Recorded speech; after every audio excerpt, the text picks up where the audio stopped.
Hi అండి. ఇదొక చిన్న వీడియో తీస్తున్నాను చూడండి. ఎగ్ కర్రీ చేస్తున్నాను. వెరైటీగా ఉంటుంది. ఇది పచ్చిమిర్చి పేస్ట్, అంటే కొత్తిమీర, పచ్చిమిర్చి, టొమాటో 3 మిక్సీకి వేసేది.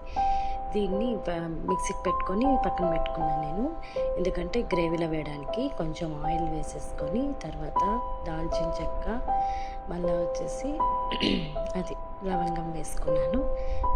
జీడిపప్పు వేసుకుంటే టేస్ట్ బాగుంటుందని జీడిపప్పు, ఆనియన్స్ ఇవి కొద్దిగా మగ్గిన తర్వాత కొద్దిగా అల్లం వెల్లుల్లి పేస్ట్ కూడా వేసుకోవాలి. ఇది మగ్గడానికి కొంచెం టైం పడుతుంది కాబట్టి కొంచెం మూత మూసేసుకొని కొంచెం వెయిట్ చేద్దాం. తర్వాత అల్లం పేస్ట్ వేసుకుంటాను చూడండి.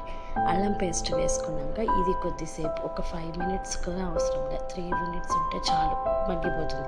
ఈ పేస్ట్ వేసుకొని పేస్ట్ని బాగా కలుపుకొనేసి బాగా కలపాలంటో, బాగా మగ్గాలి ఇక పేస్ట్ అంతా.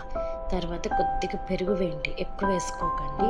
ఆల్రెడీ టొమాటో పడి ఉంటుంది కాబట్టి అది కొంచెం ఇలా రెడ్డిష్గా అయినప్పుడు పసుపు, కారము, ధనియాల పొడి, తర్వాత అవన్నీ వేసి కలిపేసి ఆ తర్వాత మీరు తీసి చూస్తే ఇలా ఉంటుంది. ఇలా ఉండి తర్వాత అది చూడండి, ధనియాల పొడి, పసుపు, కారము అన్నీ వేసాను.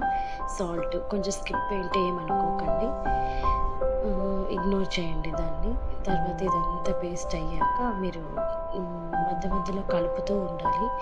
సో కలిపాక దాన్ని పేస్ట్తో వేసిన నీళ్లు వేసి, నేను వేస్ట్ ఎందుకు లేని దాంట్లోనే నీళ్లు వేసి బాగా కలిపి ఇలా మగ్గించాను.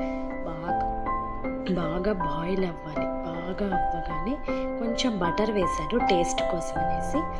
మీరు ఇష్టమైతే వేసుకోండి, లేదంటే వద్దు. ఎగ్స్ అన్నీ వేసేసి, కట్ చేసి పెట్టుకున్న ఎగ్స్ అన్నీ వేసి, కొత్తిమీర వేసి సర్వ్ చేసుకోవడమే. ప్లీజ్ ఈ వీడియోకి లైక్ చేయండి, షేర్ చేయండి, సబ్స్క్రైబ్ చేయండి. బాయ్ అండి, బాయ్.